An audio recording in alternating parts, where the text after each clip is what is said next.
भाई लोग नमस्कार। जी हाँ दोस्तों, प्रमोद प्रेम यादव जी के काफ़ी ब्लास्ट लेवल का सॉन्ग आप लोग के बीच में रिलीज़ होने जा रहा है। तो कब रिलीज़ होगा, तो आज की वीडियो में गाइस बात करेंगे, तो वीडियो को लास्ट तक देखेंगे।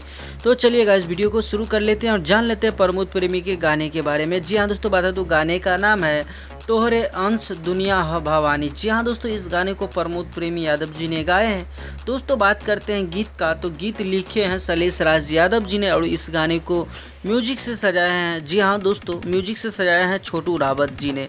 भाई लोग इस गाने को कल सुबह में आप लोग के बीच में रिलीज़ किए जा रहे हैं। जी हाँ दोस्तों, सिस्टी म्यूजिक वर्ल्ड से, यानी कि 28 तारीख को सुबह में सिस्टी म्यूजिक वर्ल्ड से 6:45 में इस गाने को रिलीज़ किए जा रहे हैं। गाना काफ़ी लाजवाब का, जब आपको पता होगा सिस्टी म्यूजिक से जो भी गाना आता है काफ़ी डिमांडेड सॉन्ग होता है और क्वालिटी वाले सॉन्ग होते हैं। तो गाइस आप लोग ज़रूर उस गाने को देखिएगा और अपना प्यार और सपोर्ट दीजिएगा। वैसे तो खेसारी लाल यादव जी का भी एक टू एक गाना आ रहा है और प्रमोद प्रेम यादव जी का बैक टू बैक गाना आप लोग को सुनने को मिल ही रहा है। तो आप लोग तैयार रहिएगा कल सुबह के लिए।